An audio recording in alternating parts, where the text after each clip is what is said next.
Pengertian tampilan kepustakaan. Tampilan kepustakaan adalah kegiatan yang menyediakan berbagai bahan pustaka yang dapat digunakan peserta didik dalam pengembangan pribadi, kemampuan sosial, kegiatan belajar, dan karir atau jabatan. Tujuan dari tampilan kepustakaan adalah untuk melengkapi substansi pelayanan konseling berupa bahan-bahan tertulis atau rekaman lainnya yang ada dalam tampilan kepustakaan. Dalam kepustakaan, mendorong beberapa klien untuk memanfaatkan bahan-bahan yang ada dalam tampilan kepustakaan untuk mengembangkan diri pihak-pihak yang bersangkutan serta mendorong klien untuk dapat memanfaatkan pelayanan konseling secara lebih langsung dan berdaya guna. Yang selanjutnya ada komponen tampilan kepustakaan. Ada beberapa komponen tampilan kepustakaan. Yang pertama, konselor. Yang kedua, peserta kegiatan, dan yang terakhir bahan tampilan kepustakaan. Bahan tampilan kepustakaan sangat bervariasi baik dalam jenis materinya maupun tingkat kesulitan dalam pemahamannya. Jenis materi yang dimaksudkan itu tersebar dalam semua bidang pelayanan konseling, yaitu bidang pengembangan pribadi.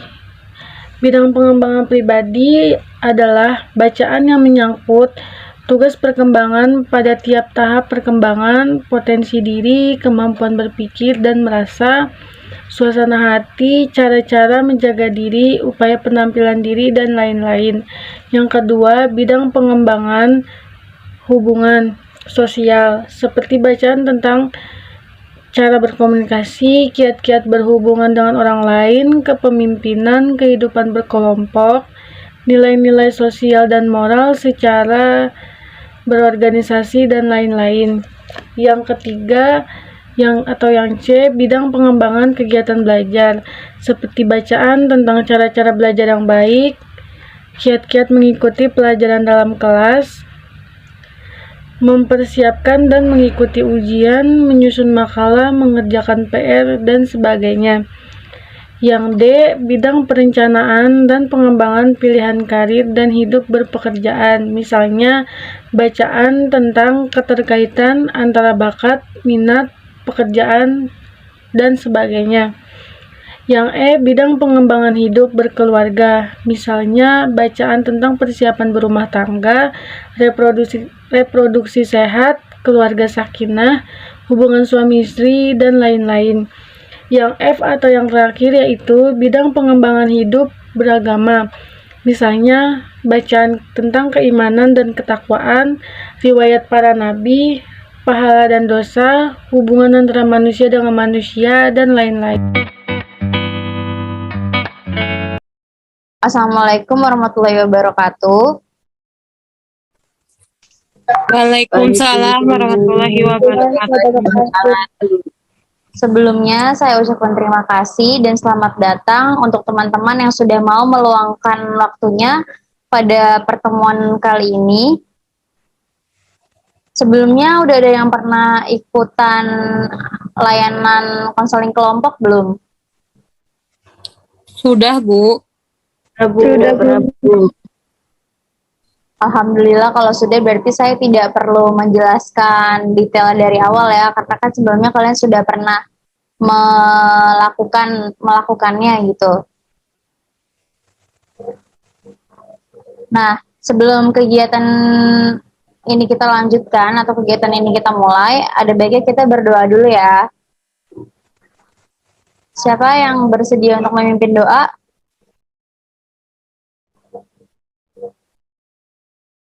Nama saya Reski Nurgro dari kelas Saya. 11 IPA 2. Oke, silahkan. Dia. Saya Bu. Baik, sebelum kita mulai kegiatan pada hari ini, dipanggil Filmi. alangkah baiknya dari kita kelas berdoa 12 menurut kepercayaan masing-masing. Berdoa dimulai. Selanjutnya saya Bu. Berdoa selesai. Ya, nama Terima saya kasih Fitria. Nah, Sama-sama Ibu. sebelum kegiatannya dimulai, kira-kira apa sih konseling kelompok itu? Ada yang tahu nggak? Atau ada yang masih ingat konseling kelompok itu apa?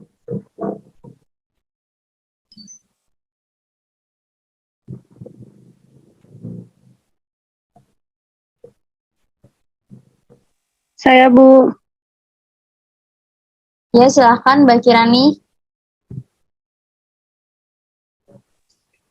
Konseling kelompok itu layanan bantuan untuk membantu pengembangan kemampuan pribadi, pencegahan dan menangani konflik-konflik antar pribadi atau pemecahan masalah. Oke, baik. Terima kasih ya Mbak Kirani. Ada lagi yang mau menambahkan atau sudah cukup?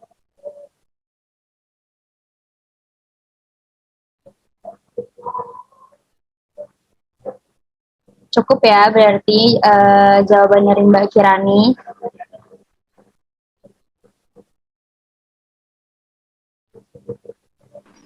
Cukup Bu. Ya, Bu. konseling kelompok itu jadi adalah proses pemberian bantuan yang dilakukan melalui konseling yang diberikan pemberian bantuan dari konselor untuk klien, namun berdinamika kelompok ya. Tujuannya itu untuk melatih komunikasi satu sama lain, lalu meningkatkan kemampuan bersosialisasi kita kepada orang lain. Jadi kita tidak menutup diri gitu ya. Terus mendorong diri kita juga untuk lebih aktif dalam diskusi gitu. Sebelum kegiatan dimulai, boleh perkenalkan namanya dulu ya. Silahkan, mau mulai dari siapa?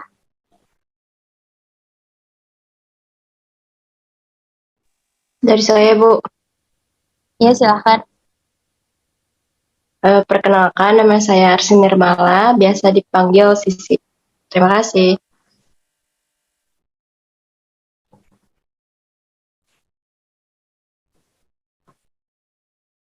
Selanjutnya saya Bu. Ya, silahkan. Perkenalkan, nama saya Fitria Mawada, biasa dipanggil Fitria. Terima kasih.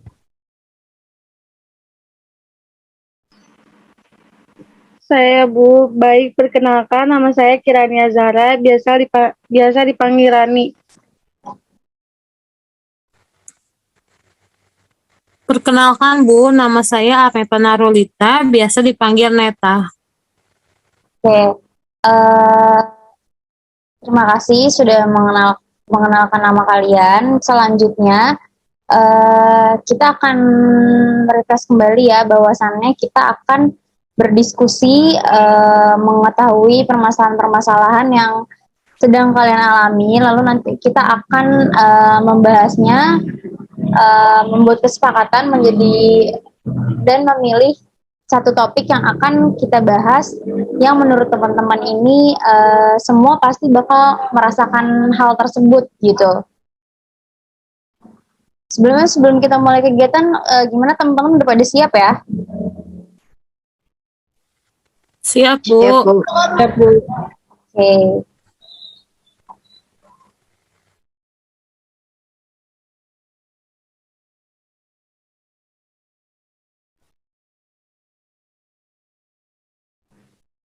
Di sini saya mau mengingatkan kembali bahwasannya saya di sini berperan sebagai pemimpin kelompok dan Anda atau kalian semua sebagai anggota kelompok. Jadi nanti kita akan ngebahas nih keresahan atau hambatan apa aja yang lagi kalian alamin. Nanti bisa di-sharing, diceritain ke teman-teman semua. Dirasa nanti ada satu masalah yang cukup relate di kalangan kalian nih, atau ya sering terjadi lah di depan sehari-hari kita. Saya harap kita dapat memecahkan masalah tersebut bersama-sama gitu ya. Jadi saya minta teman-teman aktif dalam mengeluarkan pendapatnya, juga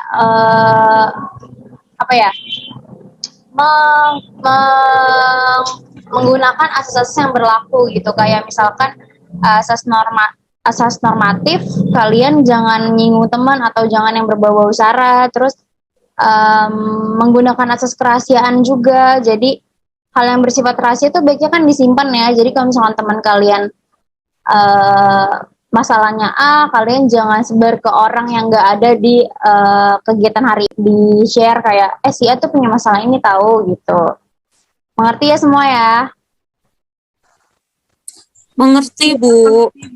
Baik, selanjutnya kira-kira teman-teman ada hambatan atau apa yang lagi dirasa sekarang yang sekiranya bisa kita cari gitu jalan keluar bareng-bareng. Boleh dimulai dari siapa dulu?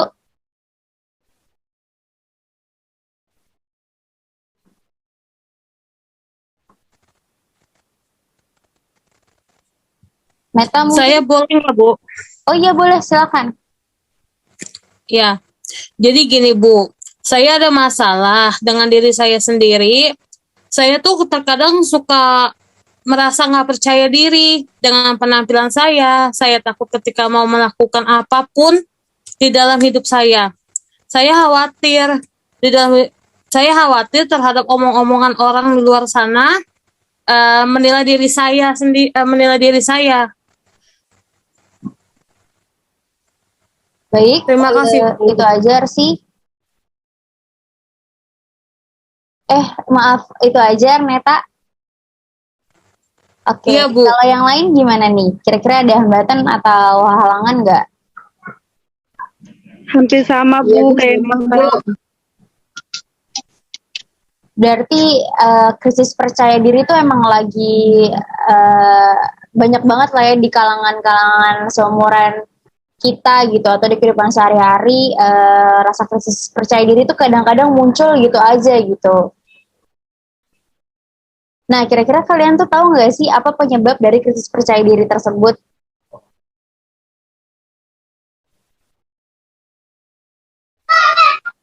Terlalu memikirkan apa kata orang lain, Bu. Betul. Terima kasih Arsi atas jawabannya. Kira-kira ada yang bisa menambahkan?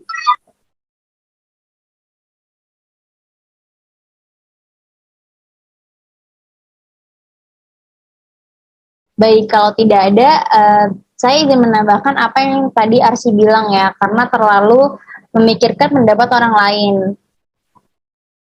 Itu benar adanya. Pertama, terlalu memikirkan pendapat dari orang lain. Kedua, terlalu sering membanding-bandingkan diri kita dengan orang lain. Padahal nggak semuanya yang orang lain bisa atau orang lain punya, kita harus bisa dan kita juga harus punya. Padahal tidak seperti itu, karena jalan mulainya pun setiap orang kan beda-beda gitu. Jadi kita nggak perlu ngebanding-bandingin dia punya A, kita nggak punya apa-apa gitu. Yang ketiga, kurang rasa bersyukur pada diri kita sendiri, yang mana yaitu selalu melihat ke atas sedangkan kita nggak pernah lihat apa yang ada di bawah kita gitu. Masih banyak orang-orang yang mungkin kurang beruntung atau nggak seberuntung kita gitu, yang masih bisa makan enak, yang bisa main HP ya kan. Terus tadi Arneta bilang takut untuk mau ngapa-ngapain gitu ya, kayak takut diomongin jelek tentang diri kita sendiri gitu. Sebentar ya.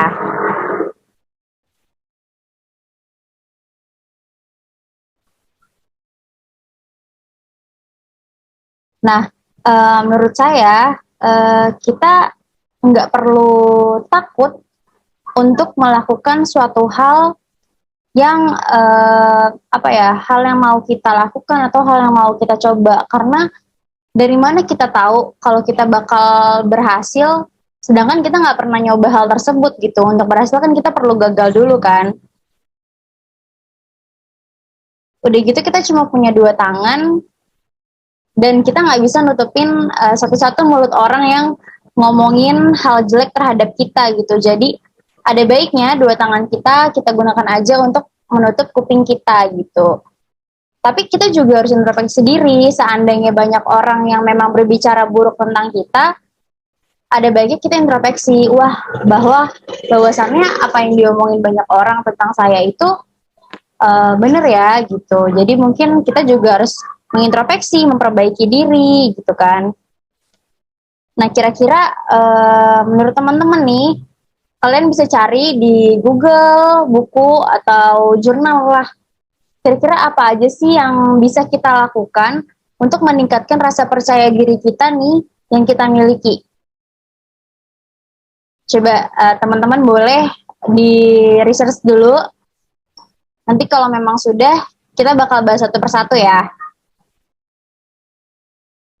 Baik, Ibu. Baik, Ibu.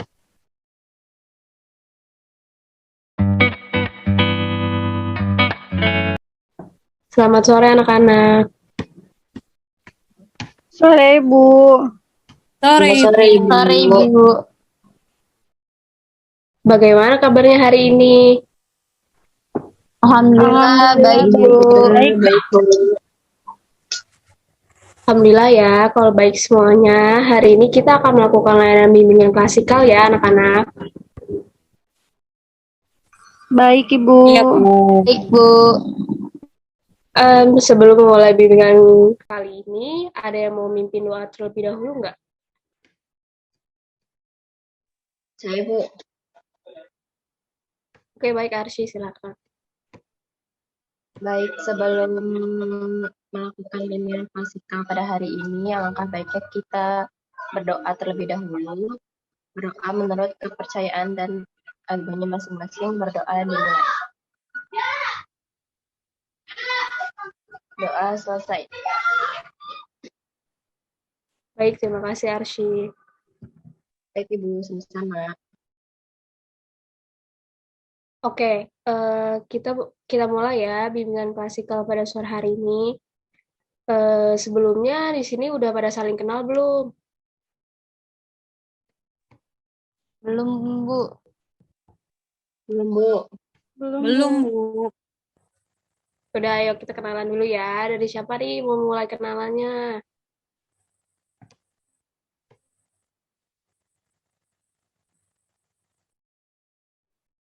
Saya Bu. Perkenalkan nama saya Nisrina Wanda. Halo teman-teman. Hai, Nisrina.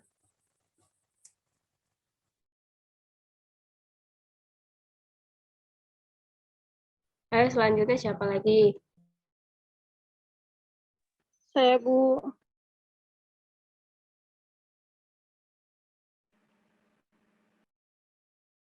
Baik, Kirani, ayo. Perkenalkan, nama saya Kirani Azara, biasa dipanggil Rani.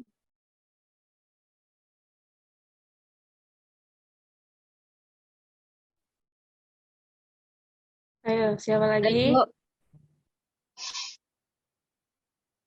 Perkenalkan, nama saya Arsin Darmala, biasa dipanggil Sisi. Hai semua.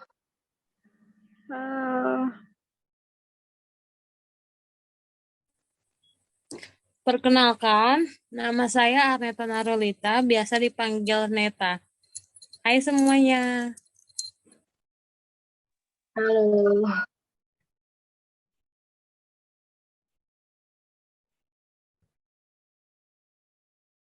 Baik, udah perkenalan semua ya. Berarti sekarang kita tinggal masuk ke pengertian apa sih itu bimbingan klasikal. Sebelumnya udah ada yang tahu belum bimbingan klasikal itu apa? Saya Bu tahu. Jadi Ya, menurut saya itu bimbingan klasikal adalah satu bimbingan yang dilakukan bersama-sama dengan kontak langsung Bu.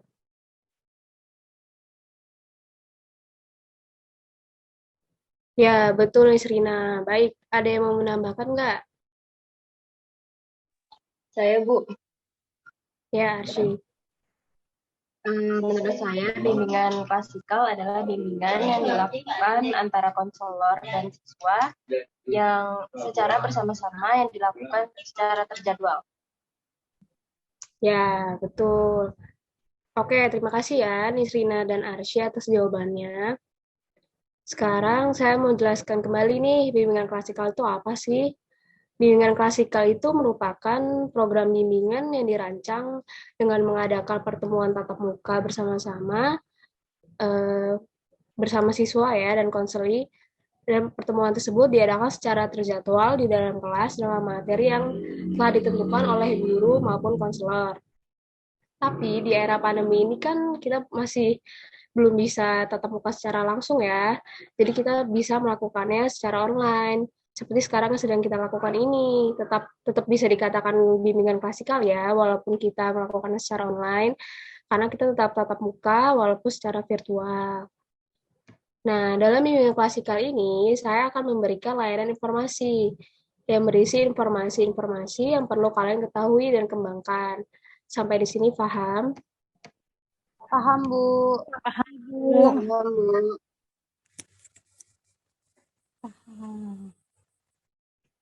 Oke, baik di sini Ibu akan melakukan layanan klasikal yang mengangkat tema meningkatkan kreativitas diri. Sebelumnya ada yang tahu nggak sih kreativitas diri itu apa? Ada yang bisa bantu jelaskan ke kita semua? Saya, Bu. Oke, silakan Kirani. Menurut saya, kreativitas diri adalah kemampuan untuk menciptakan sesuatu hal baru yang ada dalam diri sendiri. Ya, baik betul Kirani. Ada lagi yang mau menambahkan pendapatnya tentang kreativitas diri? Saya, Bu. Ya, Reta. Menurut saya, kreativitas diri berarti berani untuk mengambil resiko, yaitu berani untuk mencoba hal-hal yang baru. Hal-hal yang baru belum pernah dilakukan, Bu. Ya, tepat sekali Reta. Jawaban Kirani dan Arneta sudah tepat ya. Baik, sekarang Ibu yang menjelaskan apa nih maksud kreativitas diri ya. Kreativitas diri adalah kemampuan seseorang untuk menciptakan ataupun menghasilkan sesuatu yang baru yang mungkin dirinya belum pernah lakukan, serta mau mengambil resiko dalam hal yang dapat meningkatkan kemampuan yang sebelumnya sudah ia punya. Oke, selanjutnya Ibu ingin tahu, menurut kalian tuh meningkatkan kreativitas diri itu bagaimana? Ada nggak sih kiat-kiat tersendiri gitu untuk meningkatkan kreativitas diri? Jadi Ibu akan berikan kalian waktu 5 menit ya, untuk kalian cari tahu cara meningkatkan kreativitas diri itu. Boleh dari manapun sumbernya, boleh dari Google, YouTube, podcast, atau apapun itu. Nanti setelah kalian cari tahu, Ibu akan tanya satu-satu. Kalian dapat sumbernya itu dari mana? Bisa dipahami? Baik, Bisa, Bu. Baik, paham. Kira-kira 5 menit cukup nggak waktunya? Atau perlu tambahan? Cukup, Bu. Oke, Bu. Ibu beri waktu 5 menit untuk kalian cari ya. Nanti kita lanjut kembali.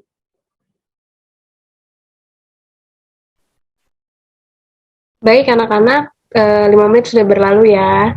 Gimana, udah dapat belum cara meningkatkan kreativitas dirinya? Siap, sudah, Bu. Siap, sudah Ibu. Oke, siapa yang mau menjelaskan terlebih dahulu? Ada yang mau atau harus saya tunjuk nih? Tunjuk aja, Bu. Tunjuk ya. Dadah, Nisrina. Gimana? Meningkatkan kreativitas diri menurut yang udah kamu cari tuh. Tadi sih saya nyarinya dari podcast gitu ya, Bu. Podcastnya Deddy Kobuzer. Cara meningkatkan kreativitas diri itu salah satunya kayak kita nyoba hobi baru yang belum pernah kita coba. Kayak misalkan kita kan biasanya nih hobi tuh paling ya olahraga, kalau nggak renang, main bulu tangkis. Nah, ada baik itu kita nyoba suatu hal yang belum pernah kita coba, kayak misalkan kita nyemplung di maksudnya bukan nyemplung, kayak nyoba main musik, kayak belajar main gitar, piano, les vokal, dan lain-lain gitu. Terus cara meningkatkan kreativitas diri juga kayak membaca buku-buku yang sekiranya isinya ada yang bisa mengubah pola pikir, motivasi diri. Menurut saya itu sih, Bu. Terima kasih. Iya, benar sekali Nisrina. Terima kasih ya atas jawabannya. Selanjutnya saya pilih Arneta ya. Menurut Anita gimana cara meningkatkan kreativitas diri?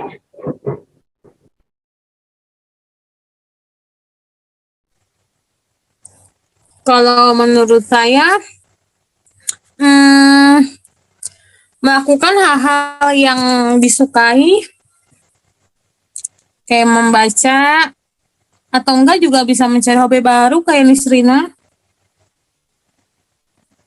Oh ya, itu kamu mendapatnya sumbernya dari mana? Atau dari pengertian kamu sendiri? Dari pemikiran saya sendiri sih, Bu. Oh ya udah ya baik.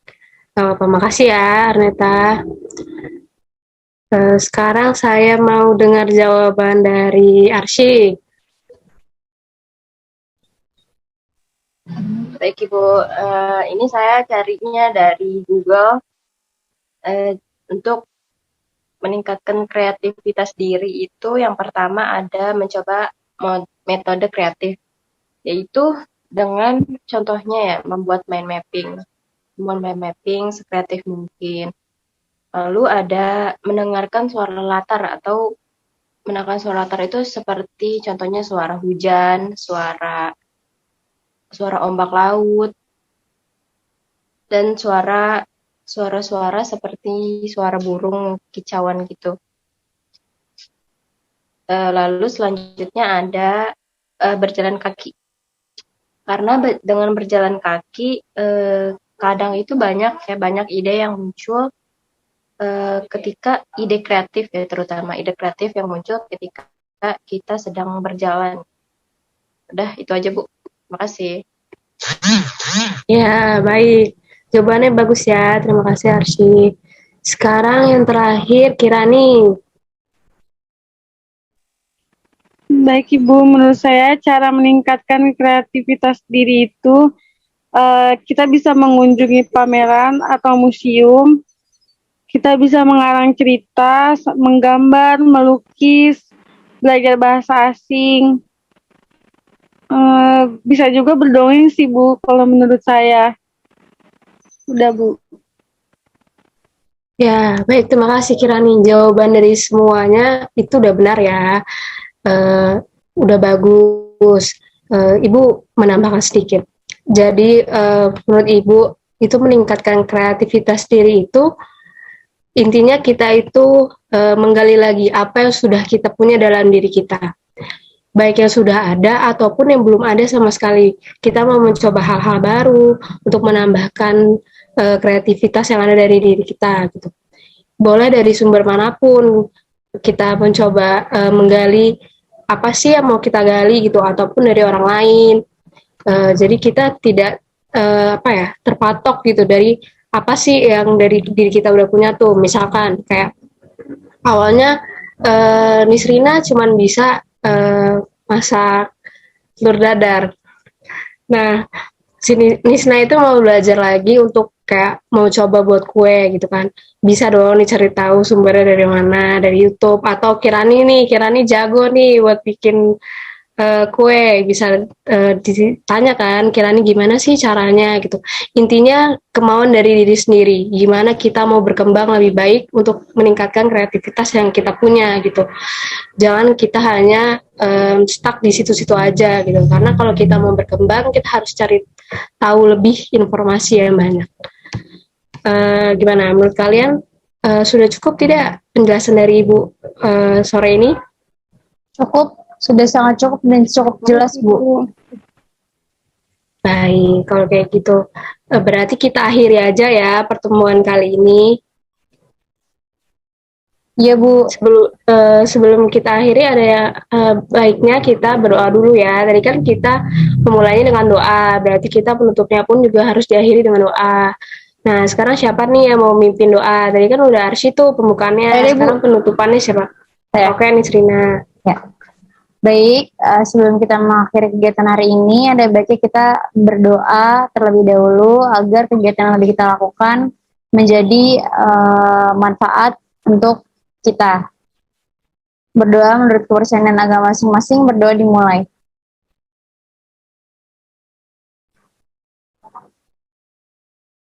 Doa selesai. Baik, terima kasih Nisrina atas pimpinan doanya. Berarti materi hari ini Ibu cukupkan ya. Nanti minggu depan bisa kita lanjut lagi bimbingan klasikalnya dengan topik yang berbeda. Sebelumnya Ibu minta maaf kalau ada kekurangan. Terima kasih untuk semuanya. Sampai bertemu lagi. Baik, Bu. Terima kasih. Ibu, terima kasih ilmunya.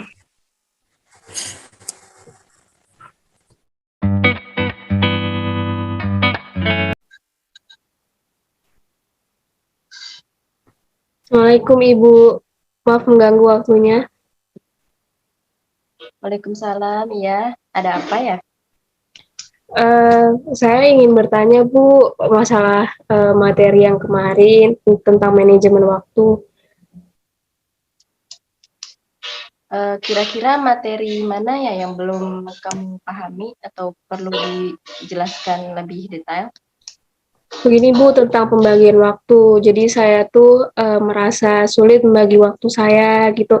Jadi saya selalu ngerasa waktu saya tuh terlalu terburu-buru gitu dalam membagi waktu. Saya nggak bisa bagi waktunya yang benar gitu. Menurut Ibu gimana ya cara membagi waktu yang baik? Begini ya, kalau kamu ingin membagi waktu, sebaiknya dilihat dulu porsi dari kegiatan yang kamu akan lakukan. Sepertinya kalau kamu berpikir kegiatan ini tuh prioritas utama, maka lakukan terlebih dahulu gitu.